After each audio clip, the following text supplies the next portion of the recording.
apa juga pikiran kita tidak boleh terkeluar daripada balik kampung. Mana? Pikiran yang mengerasi kita, pikiran yang menjadi pikiran yang unggul, yang pertama dan utama di antara semua pikiran. Pikiran itu banyak, afkar, ya. Tapi fikrah ini banyak, satu. Di antara afkar itu banyak fikir. Di antara banyak, satu pikiran. Itu yang kita nak pegang. Itu yang kita nak tetapkan, pikiran yang satu. Ini pikiran persiapan nak balik kampung. Ya. Yang senangnya, tahu kita nak balik kampung, tak balik-balik pun, masih di sini lagi. Jadi nafsu kita akan berkata, tengok semua orang tak buat persiapan pun, kan aku seorang saja dapat persiapan. Ya, yang senangnya ikut saja keadaan. Itu kacau lah. Jadi bagi insan, manusia yang sedar, ada dia, yakni sedar dia tentang dia sedang berjalan menuju pada kampung kekal abadi. Salim, ayuhal salim, wahai orang yang berjalan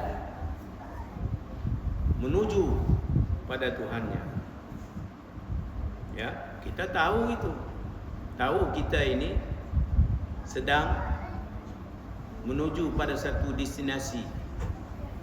Ya. Sebab dalam kehidupan, satu keadaan kepada satu keadaan yang kita tempuh rempuh itu, satu sudut dalam kawalan, satu sudut di luar kawalan.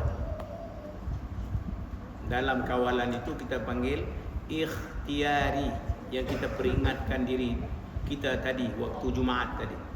Bahagian ikhtiari, bahagian ikhtiar pilih. Ya. Satu lagi ittirari. Ittirari ini bahagian mutlak, tidak ada campur tangan pilihan kita. Macam pernapasan kita, kerlipan mata, demupan jantung, keberadaan ada kita yang ada, terus ada, itu keadaan ada, daripada tiada kepada ada, tarikh lahir. Setelah kita ada, terus ada. Dan keadaan terus ada itu ada sedar. Ini tiga sudut.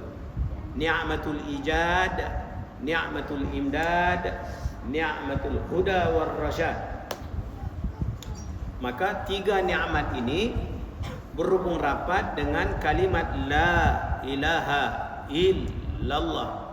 La ilaha illallah. Bila satu orang mengucap kalimah tadi, jadi ucapan yang dia ucap kalimah itu ada kaitan dengan kesedarannya. Macam satu orang sedar motor itu nak dicuri orang, maka tentulah kata-kata ataupun perbuatannya ada kaitan dengan penyaksian orang nak mencuri motornya. Perhatiannya pada orang nak mencuri motor, sebab dia menyaksikan kenyataan itu.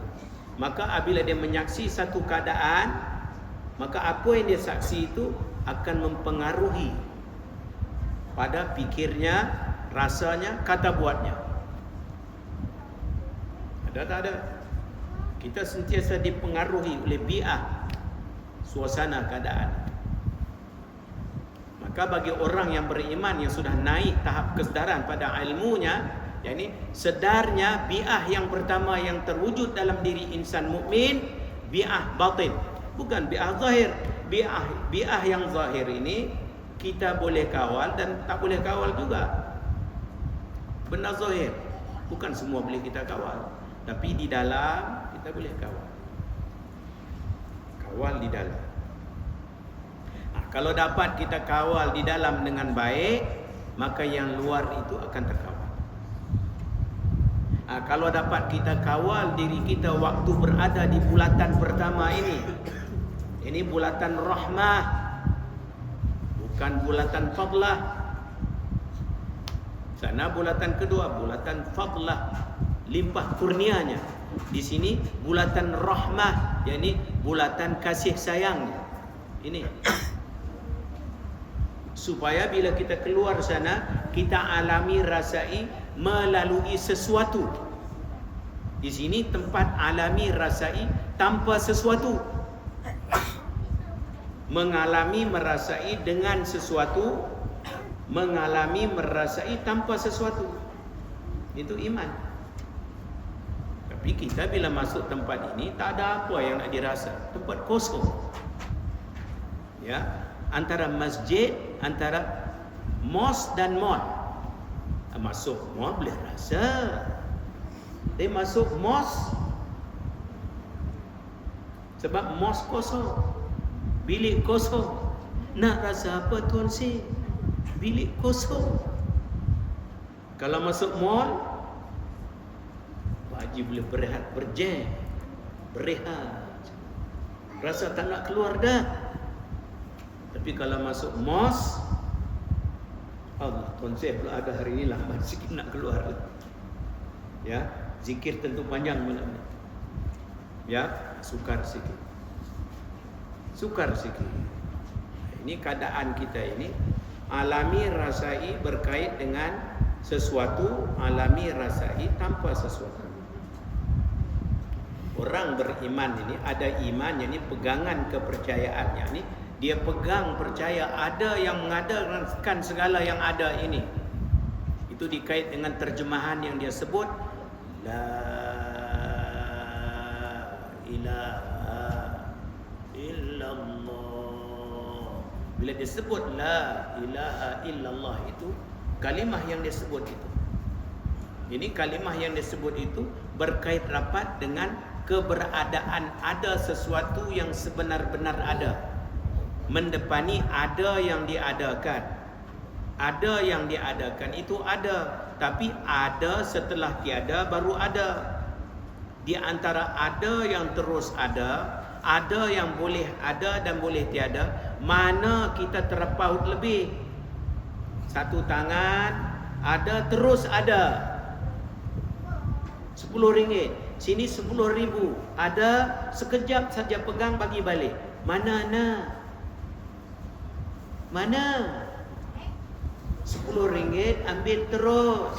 RM10,000 pandang saja ya, sentuh bagi balik. Nak yang mana? Walaupun sedih, tapi kita nak sebab dapat terus, kekal. Ini tafakur, maknanya kalau kita berfikir di antara benda yang kekal dan fana, baqa dan fana, kita cenderung pada yang baqa. Ya, tapi walaupun akal kita jelas, terang, jelas, nyata kenyataan itu, terang, jelas, nyata pada pengetahuan akal, tak cukup kalau tidak pantau. Setelah kita tahu apa yang kita tahu, jadi kehendak. Kehendak itu kita panggil niat. Terjemah kehendak itu niat. Jadi ilmu jadi iradah, iradah jadi kudrah. Kita majlis ilmu ini, dia nak pupuk, nak timbulkan iradah, supaya iradah kita selari dengan kudrah. Bila ilmu, iradah, kudrah selari, orang itu kuat, orang itu sedar. Sukar dia lalai. Kita ni mudah lalai. Akal tahu, tapi iradah menyala lah sekejap, lepas tu mati pula. Cepat mati, cepat. Sebab kita nak tumpu pada satu dengan lama masa itu sukar. Sebab dalam fikiran kita ni gelombang bermacam-macam, serabut. Bagaimana kita nak tetapkan itu satu gelombang? Inilah tempatnya. Inilah tempat. Sebab itu orang-orang saleh kalau masuk waktu maghrib antara Aisyah, dia tak nak pergi mana-mana lagi. Kalau kau pergi sana itu, arus kuat di sana itu. Macam orang pergi ke laut juga. Kalau arus kuat nak pergi ke laut, pelantinglah, pecah bot pula, mati terus. Arus kuat, duduk dalam sini selamat. Tunggu arus tak kuat sangat, baru pergi. Ini arus kuat, itulah dia nak pusing perahu. Nak pusing perahu bagaimana? Arus kuat ini. Pusing. Kenapa pusing? Semua orang pusing, saya pun pusing juga. Berpusinglah jawabnya. Waktu arus kuat di luar sana, gelombang-gelombang kuat antara Maghrib dan Isya, kita duduk sini dengan takut dan harap. Duduk di sini dengan mengharapkan rahmatnya. Sebab ini rahmatnya. Jangan duduk kosong. Dia duduk kosong pula. Duduk kosong, jemu dah tengok jam bila nak habis. Sebab dia tak tahu nak duduk. Tapi kalau ajak dia masuk mall, pandai duduk. Dia cari corner mana ke, kerusi mana. Dengan kopinya, dengan tehnya, dengan keknya. Wah, pandai cari meja yang baik itu. Dia boleh selesakan dirinya. Tapi ada kita masuk masjid nak selesakan. Tak ada. Sebelum masuk dah tak selesa dah. Jangan kata nak cari selesa. Ini penyakit lah. Itu qalbin saqim yang kita sebut tadi. Bukan qalbin salim. Kita nak qalbin salim. Nak balik menghadap ini dengan qalbin salim. Man atallaha biqalbin salim. Mereka-mereka yang datang kepada Allah dengan keadaan qalbin salim, hati yang sejahtera. Bagaimana nak dapat itu?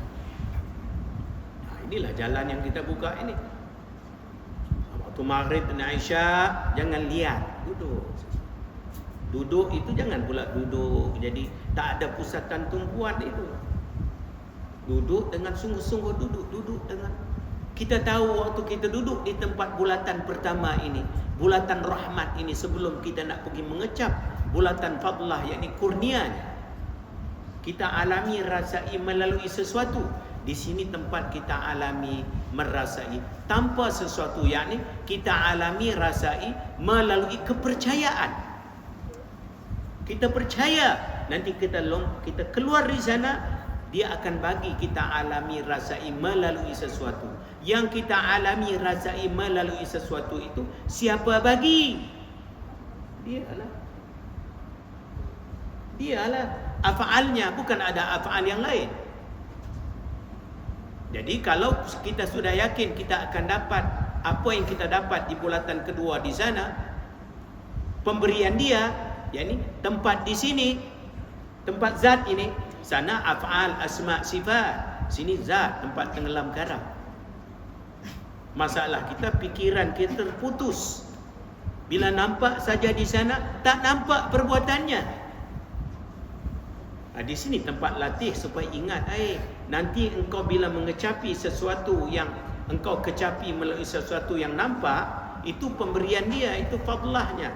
Sebab itu kita baca doa, Allahumma inni as'aluka min fadlik. Sini rahmah. Itu dua bulatan yang Nabi ajarlah. Hidup itu dua bulatan saja. Kalau kita faham itu mudah. Cuma jaga bila masuk sana, mestilah kita pergi dengan rahmatnya. Pergi dengan rahmatnya, kita akan nampak af'alnya, nampak asma'nya, nampak sifatnya, sehingga kuat kukuh ingat zat, ingat Allah.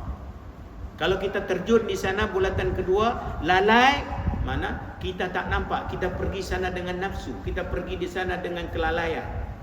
Waktu kita duduk di sini, kita tidak jaga adab kita dengan dia. Tadi kita sudah belajar di Masjid Kota Sas tadi, adab itu 3. Ya. Adab kita dengan Allah, adab kita dengan Rasul, dan adab kita dengan sairil khalq, dengan semua makhluk. Makhluk terbagi 2. Alam insan, alam nabat, dan alam haiwan. Semua makhluk ada adabnya. Tapi adab yang pertama dan utama, adab kita dengan Allah. Bagaimana adab kita dengan Allah? Yakni memelihara ma'ani tauhid. Ringkasan bagi ma'ani tauhid, sentiasa kita menyaksi dengan mata batin ainul basirah, yakni menyaksi perbuatannya, af'alnya, asma'nya, sifatnya, sehingga hati kita sentiasa zikir. Itu fikir, tafakur, fikir, tafakur yang ada tadzakur, tadzakur yang ada tasyakur. Bukan tafakur yang ada taghaful, taghaful jadi takafur wal'iyadu billah. Kita nak jadi orang yang tafakur, orang yang berfikir, ada dalam jantung hatinya tadzakur, yakni ingat zat. Tafakur tempat memikirkan pada afal asma sifat. Zikir tempat zat. Zat bukan tempat fikir. Ammal fikru fi dzatillahi ta'ala fala sabila ilaihi illa bimujarradi zikri. Adapun ammal fikru fi dzatillah, adapun fikir pada zat Allah, fala sabila ilaihi, tidak ada jalan padanya illa, melainkan bimujarradi zikri. Mujarradi zikri ini maknanya semata-mata ingat. Zat ini bukan tempat nak fikir. Macam kita nak tahu tidur, fikir tidur. Engkau tak akan dapat mengetahui tidur dengan fikir. Habis nak tahu tidur bagaimana? Ingat tidur. Atau tidur terus. Ada orang, aku nak tahu, nak mengalami, nak memahami tidur. Masuk bilik tidur, fikir tidur. Agak dia dapat hakikat tidur itu. Pening lagi ada. Ya, jadi nak mengetahui hakikat zat dengan fikir. Latih. Awas, perhati, jaga, pelihara, kawal. Setiap detik saat selagi kita berada, tempat yang kita ada ini, ada kita itu, ada yang diadakan oleh dia. Maka besarkan olehmu, hargai olehmu pemberiannya, menghargai setiap detik saat, setiap langkah kita. Alhamdulillah. Selagi kita pandang Allah, memandang kebesarannya, memandang kemuliaannya, memandang kerajaan pemerintahannya, memandang kekuasaannya. Ini 4 sekurang-kurangnya didik, bentuk, corak, bendung, hala 7 kehambaan, sifat kehambaan. Kebesarannya, kemuliaannya, kerajaan pemerintahannya, kekuasaannya. Semua 7. Sebab dia menyamai warna pelangi. Warna pelangi itu cantik ya. Tertarik bila kita pandang fenomena mana peristiwa yang berlaku waktu hujan dan panas itu, timbul pelangi cantik. 7 warna, tengah-tengah hijau, bawah sekali itu merah, naik sikit dia oranye, naik sikit dia oranye jadi kuning, pop jadi hijau, hijau naik atas sikit itu dia kebiruan, naik lagi biru, pekat biru, naik lagi pekat biru. 7 warna. Ini orang kaji warna pula. Ya, orang yang kaji laum warna ini dia tahu Allah. Tapi warna pelangi ini asalnya warna putih, pancaran cahaya. Jadi begitulah kata ulama, yang kita alami, rasai bermacam-macam ini asalnya satu. Jadi apaan yang satu? Nah, sebab itu bagi kehambaan, dia berusaha di atas dirinya supaya jadi sifat 7 kehambaan berkait dengan sifat 7 ketuhanan. 7, yakni 4 daripada 7 itu yang kita sebut tadi. Kebesarannya, kemuliaannya, kerajaan pemerintahannya, dan kekuasaannya. Nah, kalau kita berdepan dengan kebesarannya, sifat kehambaan itu, merasalah hamba itu rendah, tawadhu'. Kenapa engkau rendah diri? Karena berdepan dengan kebesarannya. Jadi beriman kita kepada ada Tuhan itu, yakni ada kebesaran. Bila kita sebut la ilaha illallah, la ilaha illallah, yakni tidak ada yang sebenar-benar ada. Yang ada sungguh ada dia, ada Allah.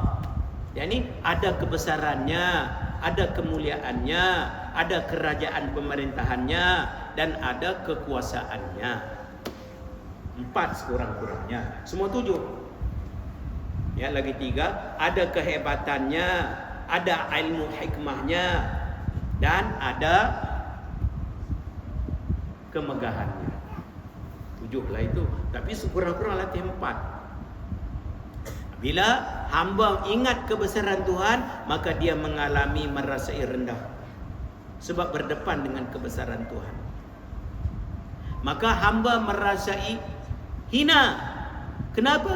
Kena mendepani kemuliaannya.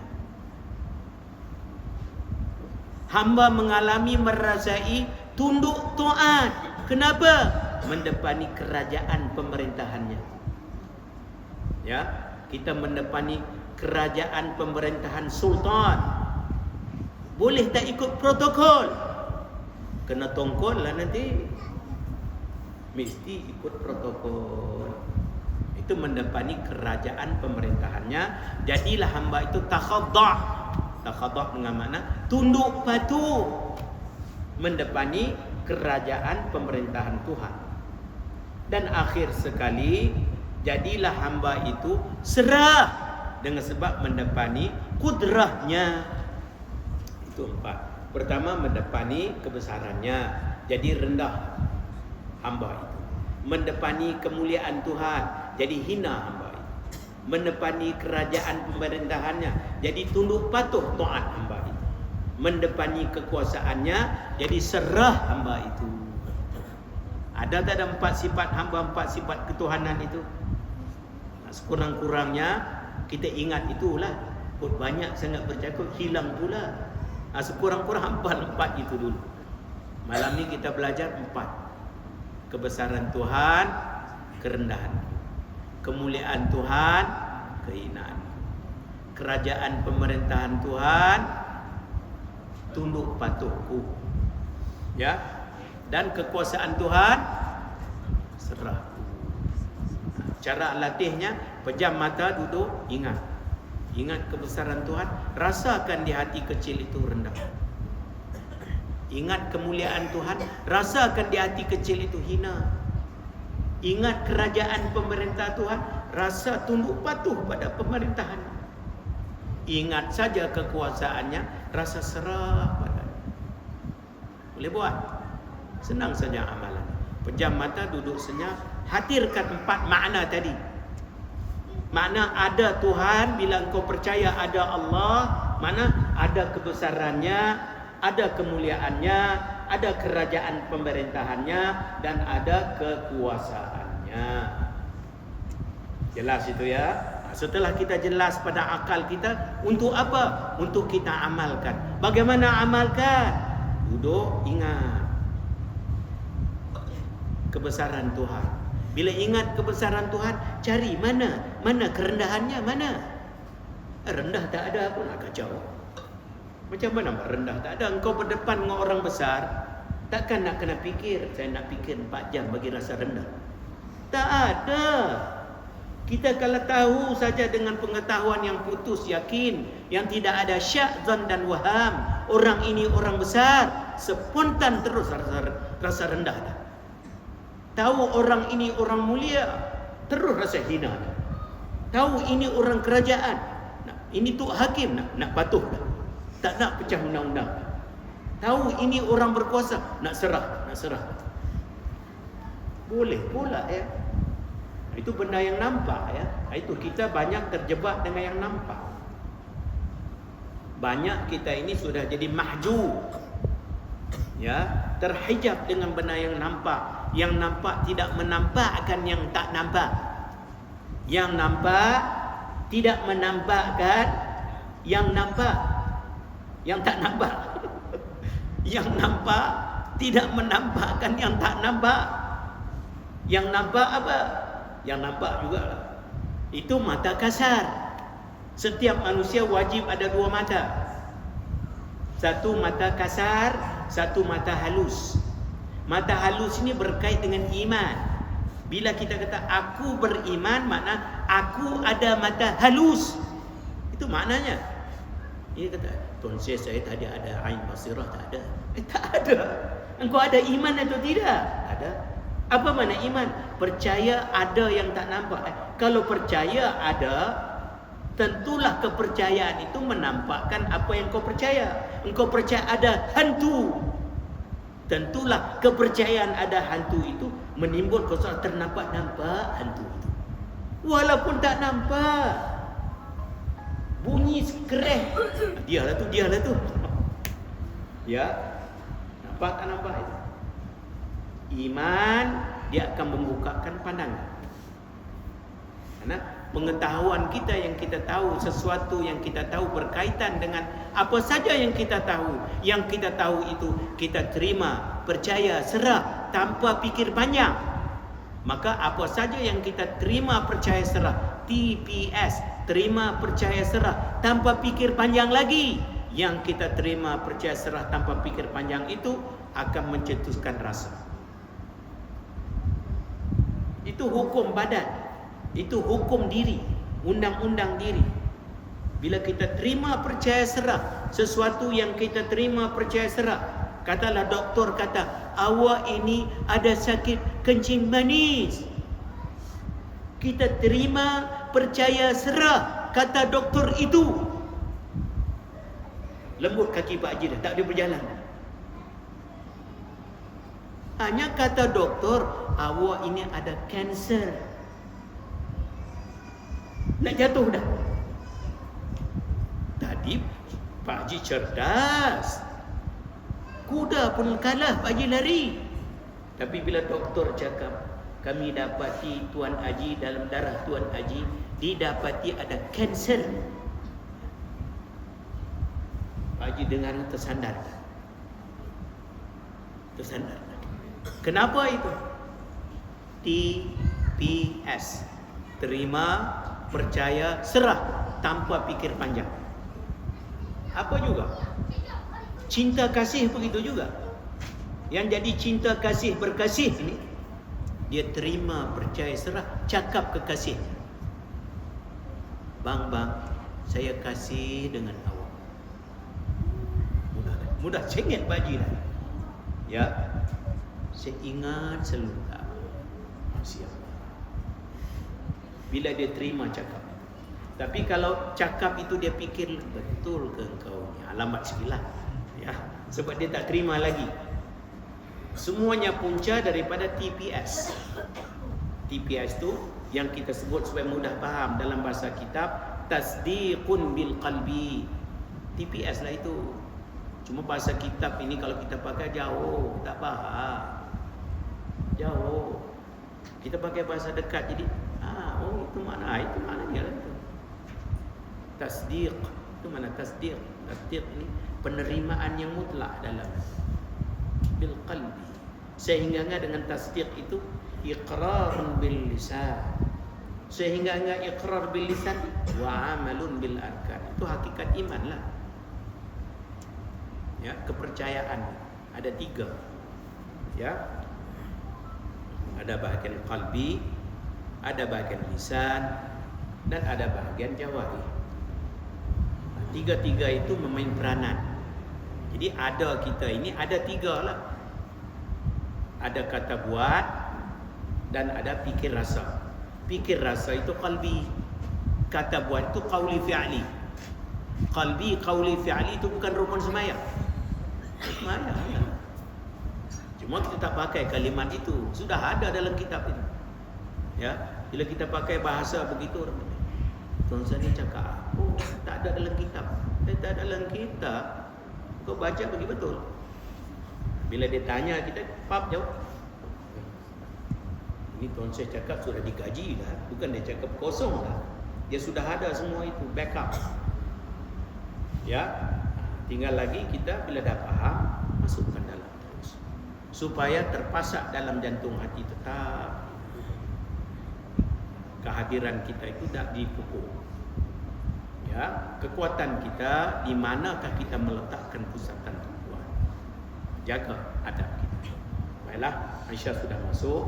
Ada soalan yang lain sebelum ada soalan yang belum jelas sebelum kita nak sembahyang. Ada soalan atau tidak?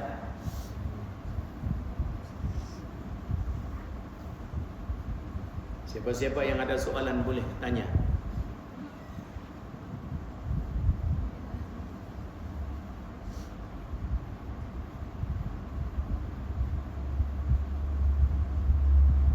Ada soalan ya? Baik, kita nak soal pula lah. Ya. Apa yang kau belajar tadi? 4 perkara tadi, kehambaan. Kebesaran itu sifat ketuhanan. Kehambaan apa? Apa regunya? Lagi?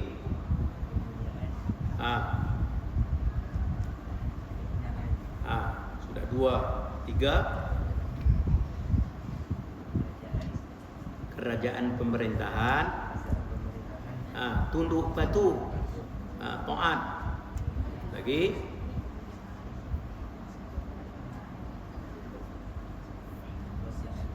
Lawannya serah. Ya, serah, menyerah diri, tumpah. Jadi kalau kita amalkan tiap-tiap hari, boleh lupa lagi. Sedangkan bila kita sembahyang, 4 itu sudah ada. Itu makna khusyuk. Khusyuk ini apa makna khusyuk? Khusyuk dengan makna rendah, hina, serta tetap anggota dan hudur qalbi. Itu khusyuk. Rendah, hina, tetap anggota serta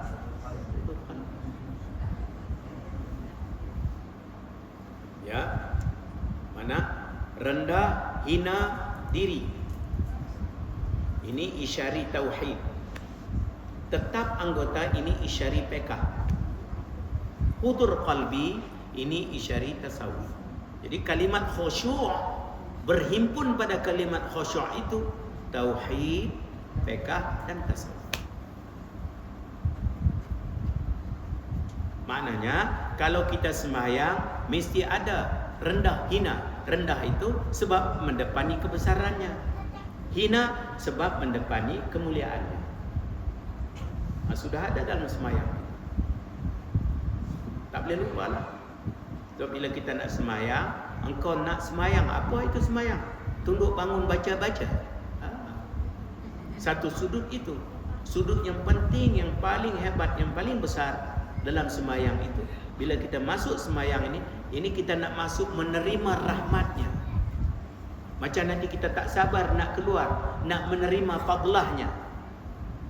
Cuma di sini terima dengan lidah batin, sana terima dengan lidah zahir. Tapi banyak kita hari ini lidah batin mati, yang hidup lidah zahir. Itu yang tak sabar nak jelen di sana itu. Ya, masuk sini mati lidah, kebas. Keluar sana hidup lidah itu. Nak rasa lah, bermacam-macam nak rasa. Sini masuk tak boleh rasa, lidah tak ada, lidah kebas. Ya, ini nak berlatih sedikit demi sedikit supaya keadaan kita itu mulai hidup kembali. Ya, baiklah. Ghafarallahu lahu wa li jami'il muslimin bi jahi sayyidil anbiya wal mursalin wa awliya'illahi salihin. Amin. Nafa'ana Allah bihi wa iyyakum kama nafa'a bi asli. Annahu jawadun karim wa an yaj'alahu khalisan liwajhil karim wa sababan liqawli bi jannatin. Walhamdulillahi rabbil alamin. Baiklah, Aisyah sudah masuk, kita sembahyang sunat.